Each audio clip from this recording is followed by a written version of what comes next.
What's up, Chop and Champions? Welcome to another episode of ChopNChat. We're your host. I am Dre, aka Yeet Yeet. Yes. And I am your fearless big time Becky and Anil, and we are back after quite some time. Um, I know we've missed everybody, but Dre had a really great magic show. I wish it could have been available for everyone, but we'll figure that out soon.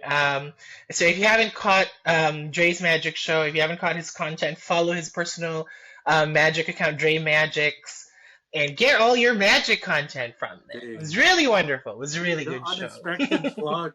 Okay.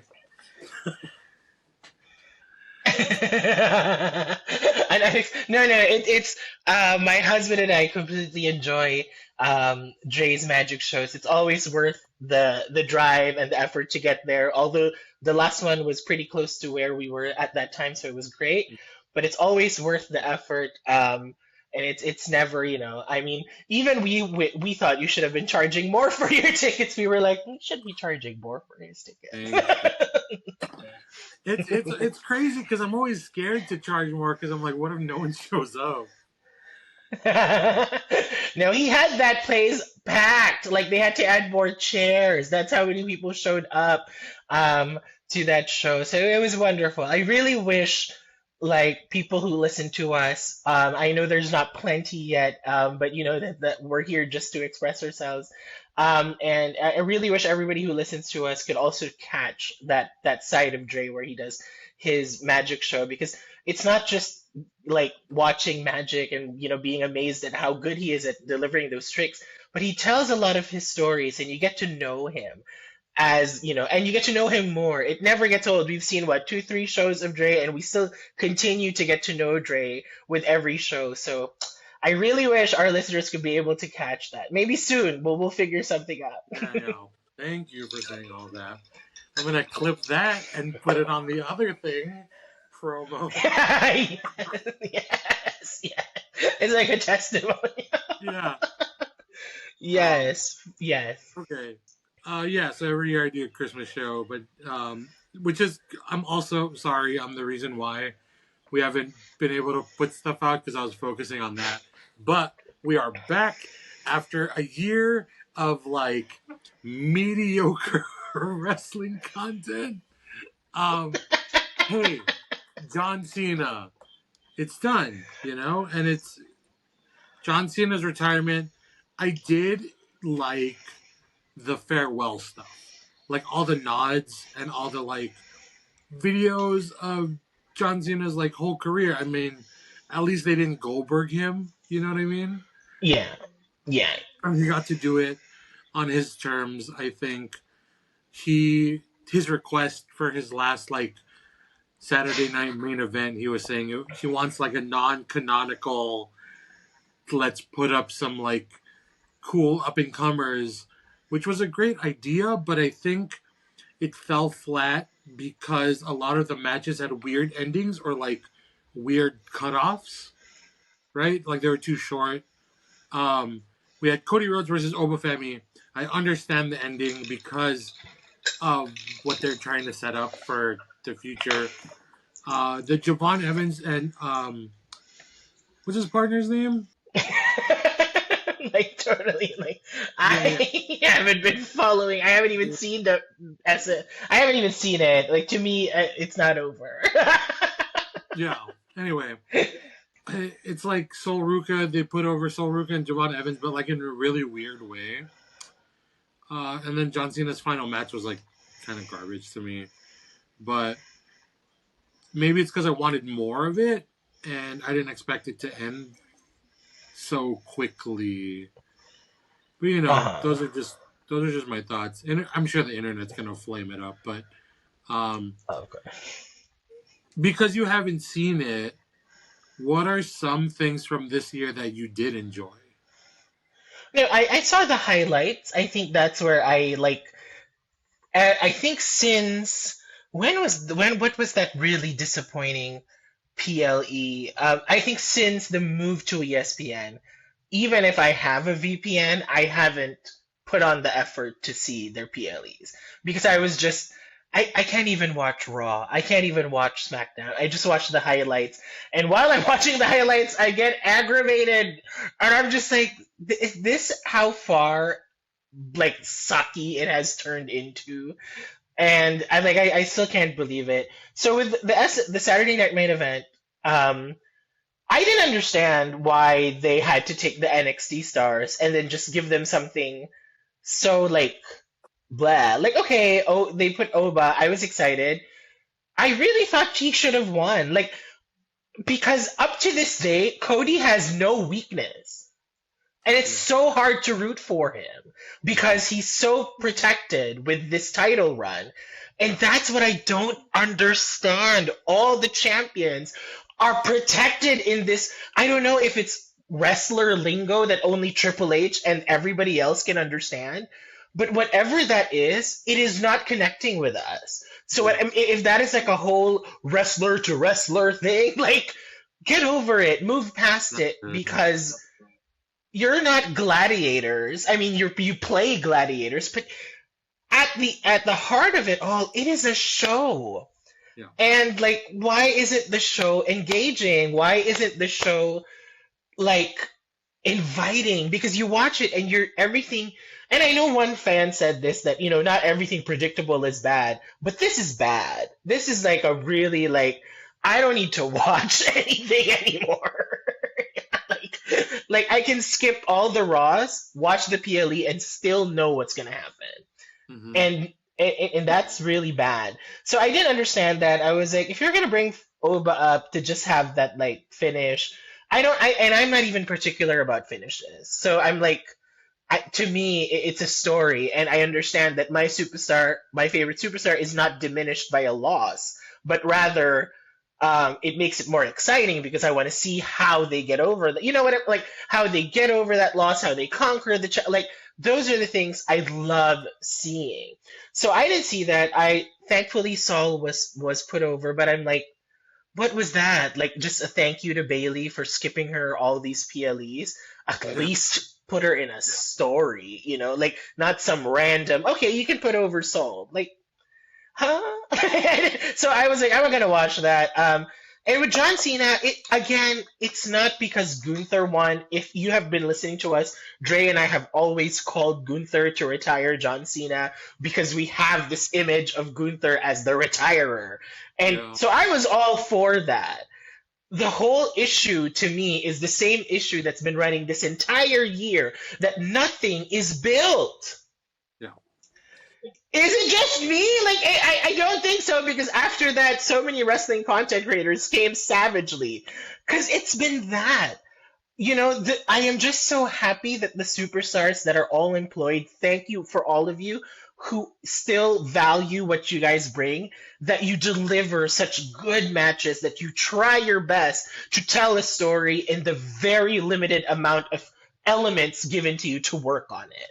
Hmm. Thank you. That's why I have to say, at least at the end of the day, especially the female superstars, you have been given nothing to build on, and you are such a packed roster, but you still deliver something. And that's why it annoys me when and notice I say WWE fans, not pro wrestling fans. WWE fans in particular who whine about, oh, this superstar should have won, they should have lost, that match sucks.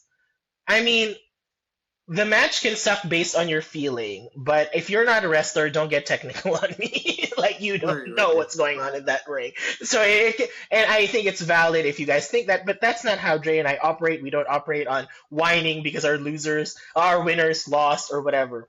It's really just that. Like that was John Cena's farewell tour, and there was no stake to it. It was just like, Yeah. And if you think about it too, how much a friend of mine pointed this out, right? But how much of WWE creative and story was sidelined because of the tour, right? mhm. Like they had to wrap everything around John Cena's tour. And hey, there were moments where it was great, right? Where I loved the heel arc, right? I loved Yes. the heel and then turn face. Love that. But it got boring after that.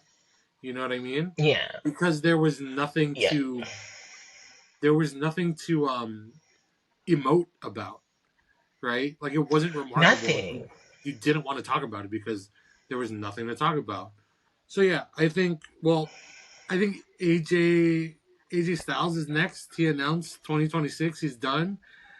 I want to say Gunther retires his ass too. Like Nah, I would say AJ, don't be done. Do a year in AEW or something. Like yeah. you can't leave the wrestling world that you built so hard with TNA. And the only reason you got a chance at WWE because people really fought for you there. I mean, Vince had no plans, so it was like, don't end your career there. Like, end your career somewhere where you could. Oh shit, sorry, where you could be like with the best of the best, and like, yeah, I think that was my biggest grime, and it's not because John Cena lost. I didn't mind that. I think if he had lost to an honorable feud, that would have gotten more people crying rather than annoyed. That would have got people more emotional and sad about it.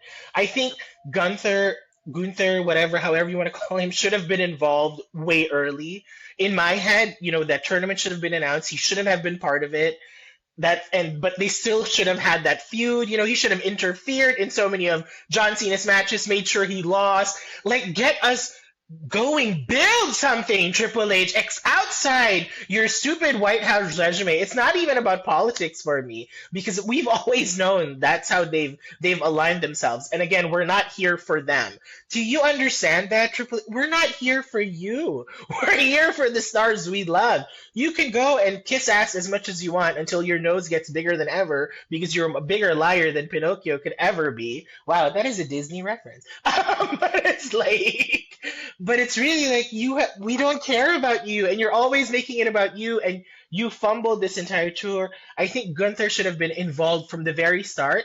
I even have this idea where maybe the tournament was designed in a way where the fans would be rooting for Randy Orton to win it. Where they're like, "Oh, this is gonna be cool if RKO." And then who are the other, like, we don't like LA Knight, but everybody loves him, so like you can root for LA Knight, they can root for like you could root for all these people, and then maybe at one point in the tournament, Gunther just takes Randy Orton out, No. and he's unable to compete for his spot. So Gunther wins, and then like there should have been something fun, and it would have been nice too because right after Gunther beats John Cena, then you set something up. Randy Orton comes back, and you set something, like, and then there's that WrestleMania feud that is intertwined that has a lot of stake where everybody's like, Randy needs to, revenge for John Cena. I don't know. Something more than there's a tournament. These are the people. Let's go. Like, let's go. So I can't cut believe and dry. There was nothing interesting about it. Like, to me, it turned all the stars of WWE into Sheamus Rusev matches. That is so true. That is what bothers me with the booking of Triple H. And it's not the superstars, it's the booking. Like, Yeah. champions who lose their titles, we don't get a series. We don't get a series of matches. Like, there's nothing. There's no bad blood. Oh, Jey Uso lost, that was it. Or Gunther lost, that was it. There's no bad blood. There's never any chase anymore. Yeah. But Sheamus and Rusev and Damian Priest and Aleister Black get a series? Why? And yeah, I don't care if you come for us. Those are the most boring things ever. And there's a reason they're boring. They're played every week, and the ratings never make it. Raw hasn't made the top 10 in Netflix in weeks. And I am not surprised. I am happy for them. I really hope all of this continuing to fail happens. Not because I love it for my super. I hate it for my superstars. I mean, my God, Nikki Bella built her career, and what is Triple H doing with it? You're like, no, Nikki Bella built her career. Like, if it were up to you, it would be like this. You wouldn't have given her this. And like, it's not fun to watch. I watch it. I love Nikki. Even AJ. I love AJ. I really do. I was so emotional when she came back because of all her Right. struggles as well, where she was so traumatized from everything that happened, and I can understand, like, my God, imagine being pushed away from the very thing you love, and then you finally have the courage to come back, which probably didn't wasn't easy. And this is what you get. Like, what is Becky whining about? Is Becky whining about AJ, or is she whining about her title? Like, there's just there's nothing to chew on. There's not. War Games was such a disappointing emotional That's mess my for me. Where I'm favorite just like, PLE, and War Games sucked. the worst, the worst. So yeah, so I guess anyway, maybe okay. We can do that. What was my favorite thing this year from WWE? My favorite things this year, Yeah, let's do like a top three. Bianca, Rhea, and Io. Okay, the Yeah, WrestleMania match. Bianca, Io, and Rhea WrestleMania. Hmm. I mean, that was a master class in a match. Right. And that was also wasn't built that well for me. That's why I thought it was lacking. Um, but they delivered. That's why And I that's the always say thing. the women have delivered. That's a testament to, because now that I'm thinking about my favorite moments, it wasn't booking, it was matches and promo, and those are the things the superstars have kind of a control over, right? Like, yes, the story's written, but they carry Yes, the yes. promo, they carry the matches. One of my things is kind of like a compounded when the New Day turned Yeah. heel against Big E, and then now the Usos are back, like in the New Day's face. Like, those are all promo centric stories, and you can make a case. Oh fuck, all stories are promo centric, but like, it's the superstars that are making it real, right? Um, Yes, yes, yes. there are Yes. times where it's like, And oh and yeah. yeah, there were times where the superstars were like whatever about it, but the story was so good that it carried the superstar, especially in the Attitude Era, I think, where a lot of the storylines were just great and outrageous, even though the people in the story were not as compelling, like Test. May he rest in peace. Yeah. No, but like, you know what I'm saying? Like, I wasn't so interested, but the story was compelling. Oh yeah, like I remember that Test. I mean, I was only interested in Test because he was good to look at, and I knew I was a homosexual growing up. So I was like, "Yay, Test is out!" But in all honesty, you're like, yeah, even the most.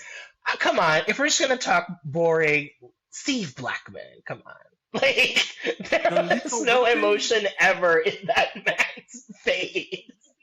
He was always just like poker face. You can't get any reaction. He's getting beaten up, and he just has that straight face.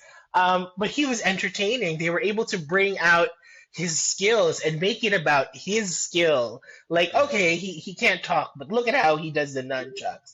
Yeah. So you're like, there was that. Here, there was really nothing. Like, so there, I loved that match. My second favorite moment was the poorly built evolution, which was again a testament to the superstars. Like, they didn't care if Triple Nose wasn't gonna give them the moments they deserved. They were gonna make it for themselves, and they made those matches fabulous. One thing though, thank you Triple H for thinking about having Naomi, cash in, because we were never thinking that. Everybody was waiting for that during SummerSlam. So it's like, see, when you think about it, I'm like, why? Why can't you think of these moments and then the rest just like let it go and then overcharge us for like four random PLE matches? Like, this is supposed to be a PLE. You're supposed to build something. Nope, nope. We got Sheamus and Rusev for the fourth time, and it didn't make any sense that he was, doing a Boston Crab on the table. Like, that doesn't make any sense. but okay, thank God for your friendship with Triple H, Sheamus, and whatever. So yeah, I think that again, another thing I enjoyed was Charlotte and Alexa Bliss fumbled. Like, everything I think I enjoyed was for the women, and then they were all fumbled. So yeah, so Bianca, Rhea, Io, Evolution, Char and Charlexa.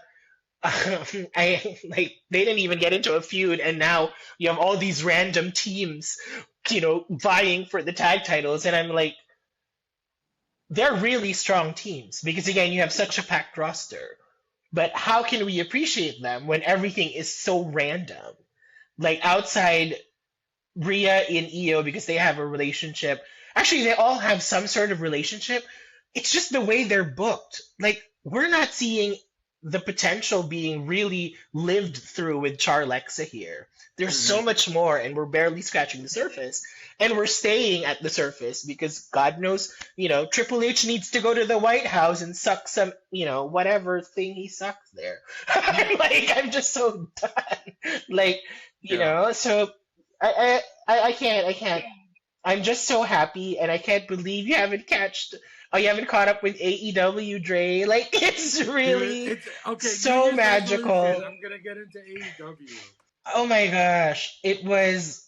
And this is probably something I will tell, WWE fans, just stay out of it. If you don't have any plans, it's okay. If you just want to watch WWE, if you want to enjoy WWE, it's okay. But you don't have to come for people who dislike WWE because they like something else. But Right. for anybody who's like thinking about it, it's so easy to catch up on it now because I don't know. I think I feel for some of the people who didn't give it a try. I gave it a try multiple times, and I think I got into it about 2021, late 2021. I got into it, and then I also suddenly, I got bored.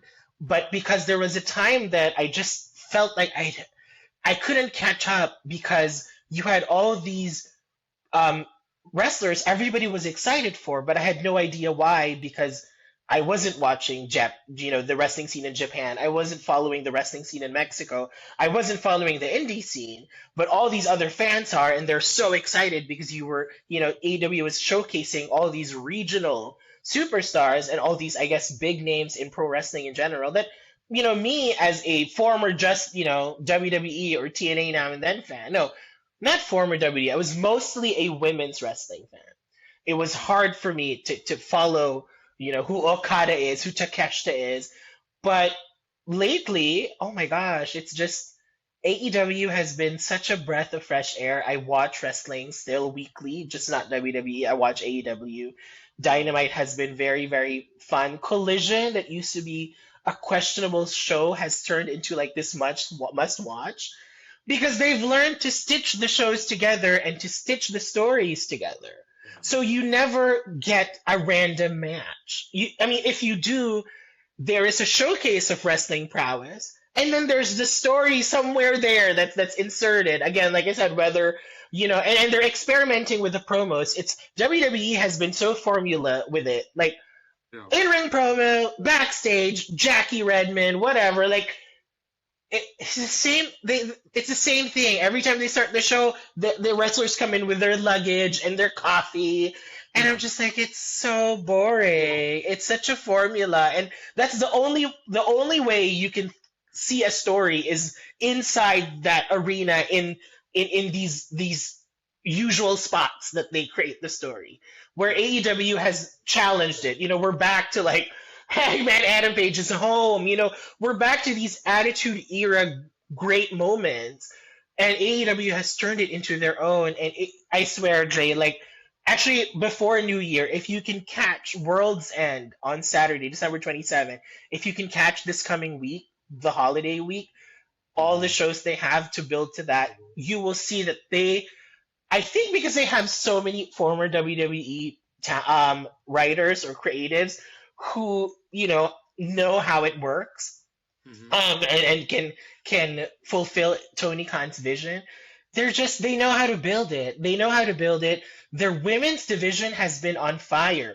I never watched AEW before because I used to feel so disrespected with how they treated their women, where I was like, really? Like, but now, oh my gosh, like the whole like fan base is cheering for these women, Mm-hmm. and yeah, it's when you watch it, you will get more annoyed at Triple H because I'm like, the audacity to interfere with AEW show, to bully AEW by having NXT shows at the same time. Like, what is your problem? Instead of focusing on them, maybe you should focus on your product that you've managed to like.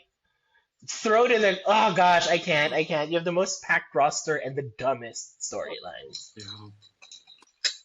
Oh, I don't know. I'm definitely going to get into AEW now that they gave me like, hey man, I was on your team and then you gave me that War Games. So like you you ruined my that's my favorite PLE. I'm still gonna watch some of it. I'm not gonna be as dedicated as before.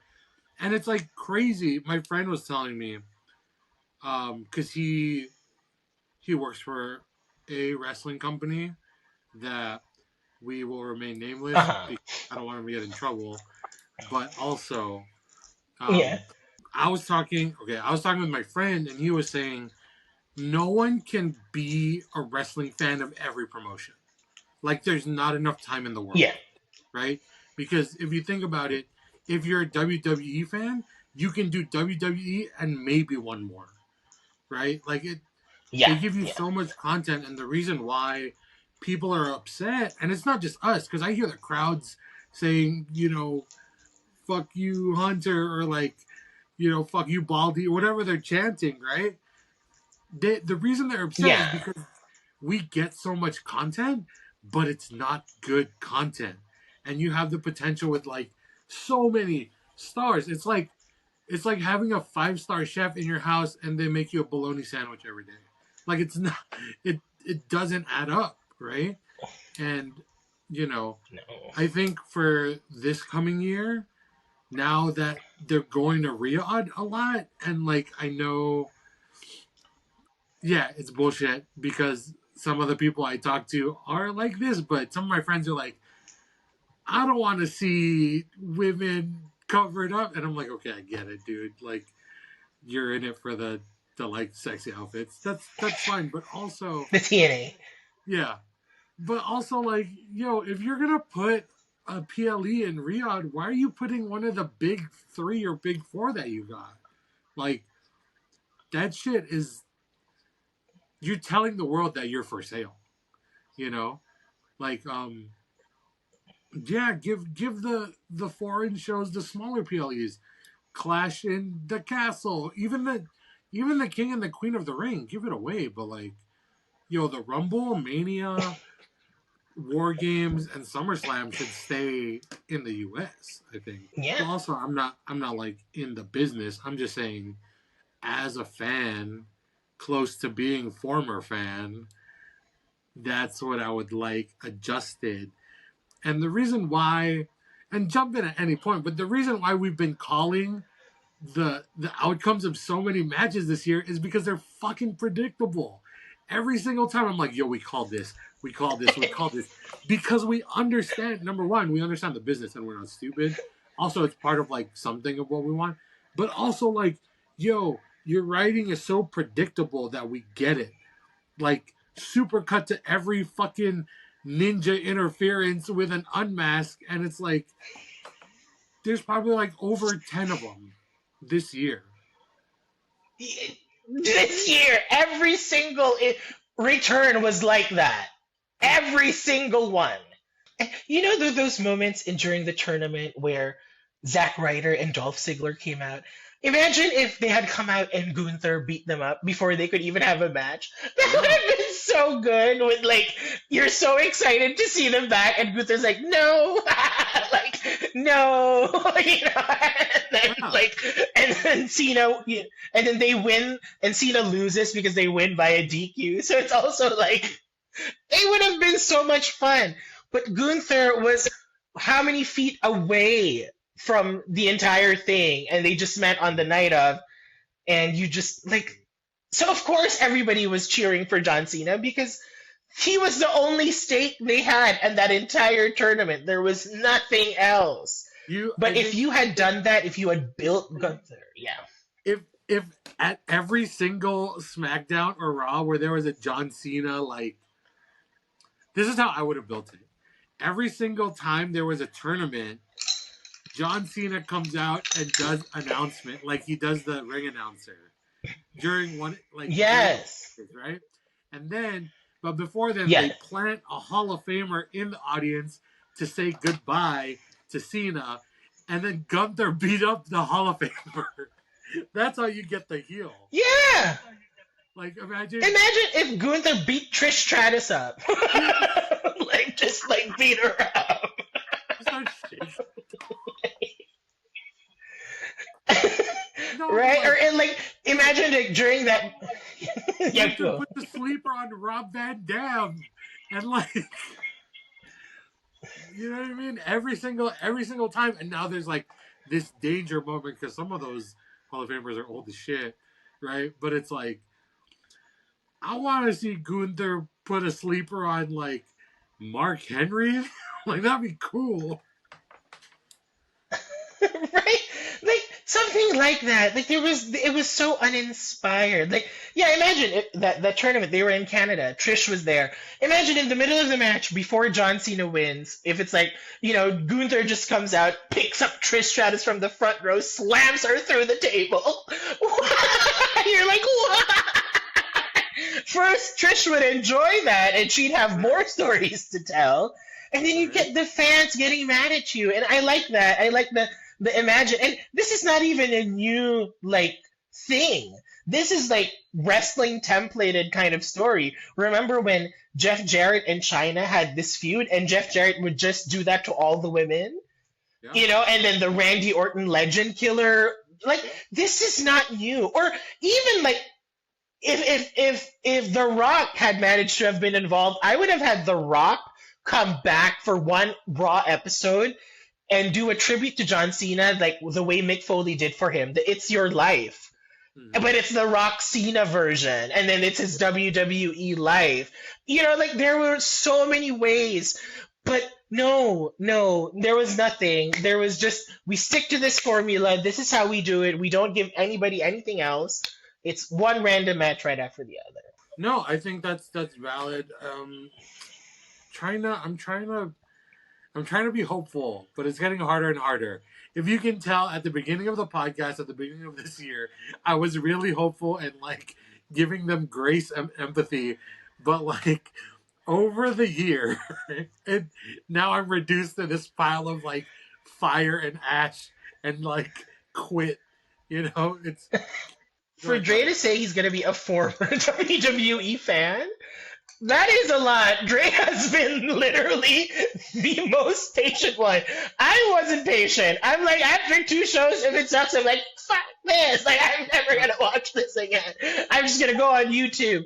Because that's what I've been doing for years. Honestly, like if that diminishes my wrestling fanness, then so be it. But for years, like if like 2002, 2003 Raw was so bad, I was just watching Trish and whatever feud she was in. I would forward through everything else. And it wasn't until 2005, 2006 where I was watching everything again because that was fun. And then it got boring again. And then I would just again watch just the women because, and that's why I wasn't watching WWE also in 2007, 8, 9, because the women's division was really like ransacked by John Laurinaitis and his stupid voice and the way he booked them in the worst way ever. So yeah. thank God TNA was there. So that's why I'm always happy there's an alternative because when WWE, the women's division, and actually the entire division was just bad, like 07, 08, you had TNA and TNA had AJ Styles, had Awesome Kong, and I was just like, and now that's how AEW feels for me. Like I have all my favorite females back, but they're being treated like crap.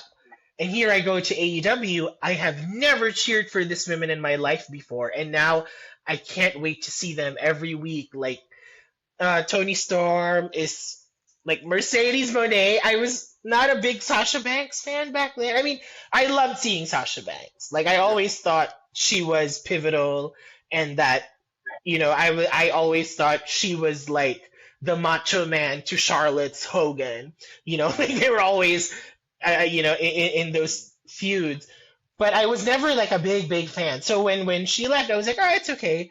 But now I'm like, oh, give me more, give me like whatever I think she wanted to do when she left, she's doing it now. Because again, like me, I wasn't a big fan, but now I am.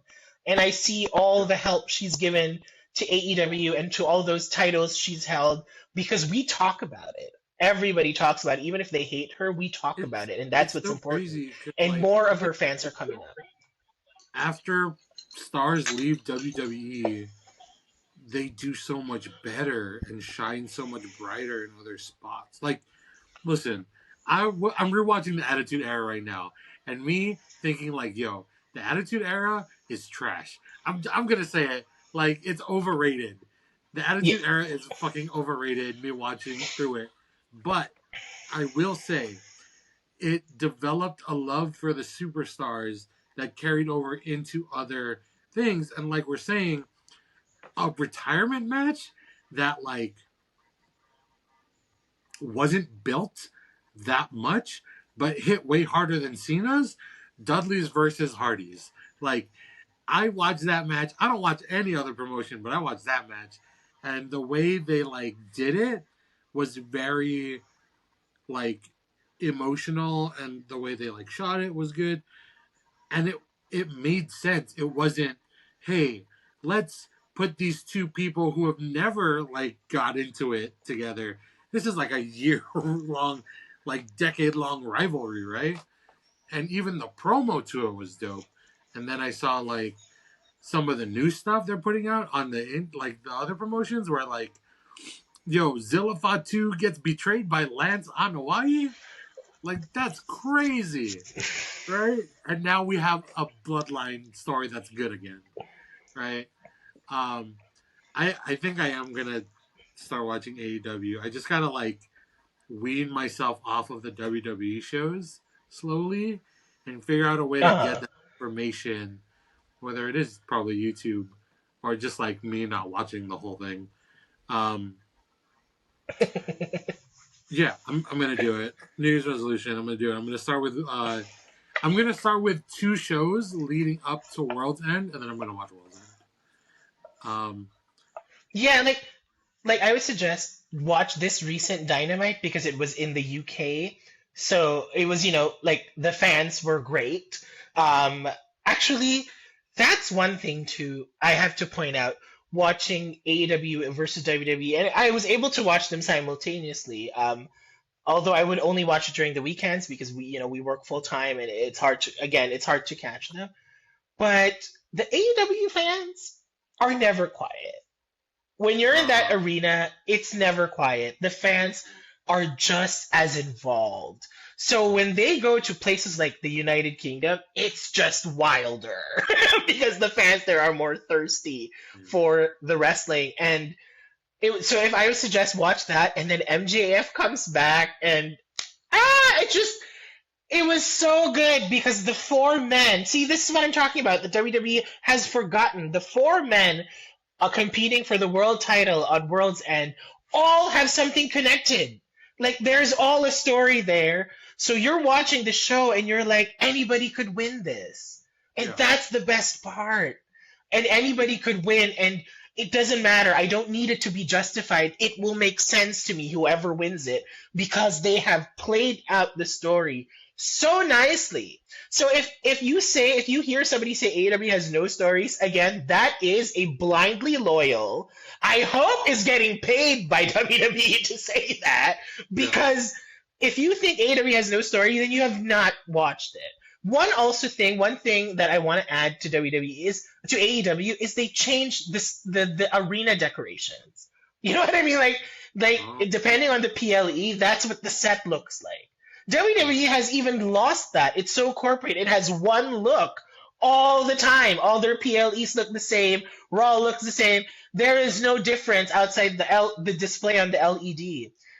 What I love that's a detail that for me is classic wrestling, where the set changes depending on what the theme of this pay-per-view is. And the sorry, this is a flimsy, like the last set of this Dynamite was really really nice because it was AEW had to smaller their venues to go to smaller venues, which for me even just made the show better because I mean the camera work does great, but the shows are better. It's more intimate. The fans are wilder and more involved. I guess they're more involved with the show, and it makes the show just so much better. But It is very different. It's not like WWE. So if you're looking for the same things, you're not gonna find it. It's very different, but it's so engaging and it's so easy to follow. When I watched it again in 2024, I was still having a hard time following. But just if I would look at it in the perspective of a new fan, if you watch it, because the shows are more nicely done, they're explained, the builds are there. Renee Paquette has this very journalistic role where she explains a lot of the matches that are happening. So it's really like it's easy to catch now. I think they found that rhythm. It's easy to catch, and again, they offer you all these 6 hour, 12 match pay per views, but they all have a story. And the story advances. After every show, you have some form of return, even in the smallest way. That's what WWE has lost. I can skip the entire year. I've skipped since they moved to ESPN, and I still know everything that's going on Yeah. by just watching those YouTube things because nothing ever happens. And then I love that they changed the title holders. And then what? What was your story? Okay, Julia is no longer the U.S. title holder, and she's still going against Alba Fire. She's still going against these people. Are you seriously telling me that the biggest feud we can find for Jade is the jobber Michin that you've turned into a jobber? You turned her like that is not exciting to me because Michin is gonna lose. That's Yeah. why I'm like, I don't understand why they always book her against the champions when they've booked her so poorly. I hate the way they turned Michin into a jobber. And then what? You think that's exciting to me? You think I don't find that you wasted 2 minutes of my time seeing Jade and Michin go at it, knowing that there is no way Michin is gonna win? Like it doesn't make sense to me. Like it really like nothing makes sense. I miss Bianca Belair. Like where is she? Okay. And yeah. So we're gonna close out this episode. I wrote a few things. We're gonna do our okay. Yeah, WWE has not been that great this year, but there have been some few things that we can give flowers to at least, just so I can feel good that I'm not wasting all my time. Yeah. Okay, so this is rapid fire. We're gonna do. What do you think the match of the year is? Okay. Me, Bianca Rhea, Io, WrestleMania. Okay, I'm gonna go with. Shit, I should have thought of this. Oh, Cena, AJ Styles, right? I liked all the finishers. Oh Okay, yes, that's my number two. Yeah. tag Yeah, team that's of the year, male. male tag team of the year. Was there even a division this year? It was bad. It was bad, but I don't think there was a. you know. Um. Oh my god. It has. Okay. It can't be a personal favorite. I don't know, man. Male tag team of the year. That is a very tough question. I would go for Fraxium. How about that? Dude, They I were was the thinking best during the Fraxium start of the too. year. That's crazy. I I was thinking Fraxium was also. like, they're the only ones who got me excited. Yeah. Okay. Tag team of the year, female. Charlexa. Charlexa is a good one. Yeah, I'm gonna go Charlexa also. Okay. Entrance of the year. Right? It was unlikely. Entrance of the Oh year. no, tag team Penta. of the year. I'm going Raquel and Roxanne. Oh yeah, R&R. That R&R is pretty good. I like them too. That's a good. Like it really gives me HBK Diesel vibes. Yeah. Okay, entrance of the year. Penta. Penta. I'm gonna go with Jey Uso, obviously. Um, Oh yeah. promo of the year. Promo of the year. Whew. Sorry, my promo of the year is AEW. It's Samoa Joe and Hangman Page. So I'm like, huh? Who's my promo of the year for WWE? I don't know. I don't think I had. You go for. I don't think I've had an experience a good promo this year or You know anything what? compelling. Who Like has I can't even been remember. promoing really well recently? You know who's been promoing really well recently? Solo Oh, Sikoa. He's been doing well because he's bringing all the Bray Wyatt disses into the Bordello shit. Oh, good. Because I haven't seen SmackDown, so I No, haven't yeah, seen yeah, yeah. anything. But like, because the MFTs are like against the Wyatt Six, and the MFTs are going against the Wyatt Six, and he's bringing a lot of Bray Wyatt quotes into his promos against Bo Dallas, Oh, which is oh, cool. I miss Bray Wyatt, but that's good. Yeah. Like a lovely tribute. Yeah, for promo of the year WWE, I like nothing. Probably Naomi when the next night on Oh, Raw. that was good. Um, Yeah, when she won the next night on Raw after Evolution. yeah. What do you got for faction of the year? Oh, like I like what faction like what was I excited? I was excited for the Wyatt Six, but they fumbled that. Yeah. That one of my biggest gripes this year was I was so excited for them, and now thank God you're telling me now that there's something going on with them, but they should have been my faction of the year, but Yeah. no. I'm gonna go Judgment Day. I mean, That's true. I was thinking Judgment Day, but I think because they're the only ones with actually something going on, yeah. I'm not gonna. and Hell not no. I'm not gonna even pick because Vision. they were not defended. Yeah. The what?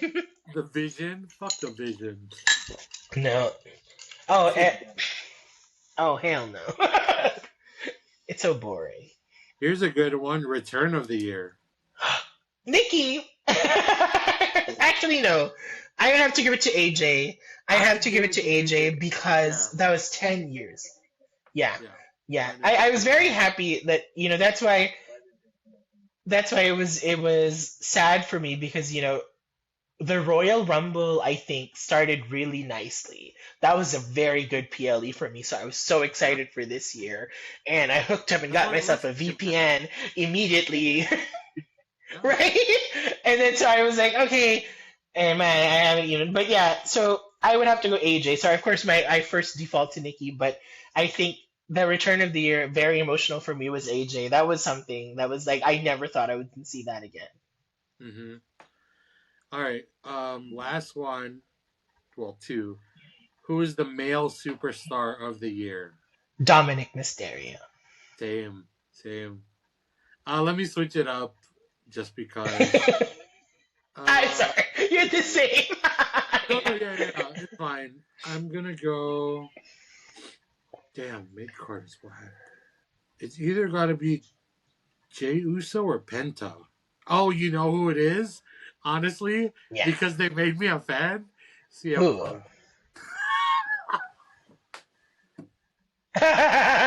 I'm a fan now, and I know we were talking about this before, but I'm a I fan. know. First of all, Dre has changed so much in a span of a year from like being the most patient WWE fan to maybe soon former WWE fan to now CM Punk fan. There it is. So now you can join us, CM Punk.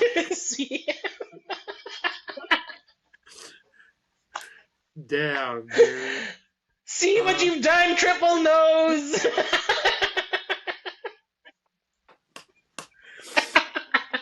God damn it. Okay. Female superstar of the year. Oh, real Stephanie quick. Vaquer. Okay, 70. Okay, real quick. Also, fuck you, Triple H, for like, where's Tiffy time at? Why don't I get Tiffy time every week? Fuck you, dude. Um, And the worst like women's title reign ever. I know. Damn. The worst. Who's my female superstar of the year? Yeah, man, Stephanie Vaquer. It has to be her. Oh, Right? Roxanne She did Perez. everything. Yeah. Yeah, but also Roxanne Perez. Roxanne. Roxanne too. Yeah, yeah. All right, well, Here's to I looking love how forward we to all chose the. people of color. Yes, that's how we Oh roll. yeah, of course. Um, Yes. all right, well, that's another episode of Chop and Chat. Thank you so much, all you Chop and Champions, for sticking with us for this long. And if you're new, welcome. This is like, I think this is a dope wrestling show because we don't sugarcoat it, and it's like our real emotion. And even if we'll never get hired or sponsored by WWE, I'm okay with that. Uh, but yeah, if you want to support, drop all the internet things, comment, like, share, subscribe. Until next time. We're your hosts. I'm Dre, aka Yeezy Log. Woo, and I am your big time Becky, the fearless Anil, and this has been another episode. And again, before we close, give AEW a try. You will not regret it, especially if you're an Attitude Era fan or you're a fan of those days. Man, it's been great. That's what's been keeping a All smile on my face. But yes, we'll catch you again. Thank you right. so much for listening. Peace.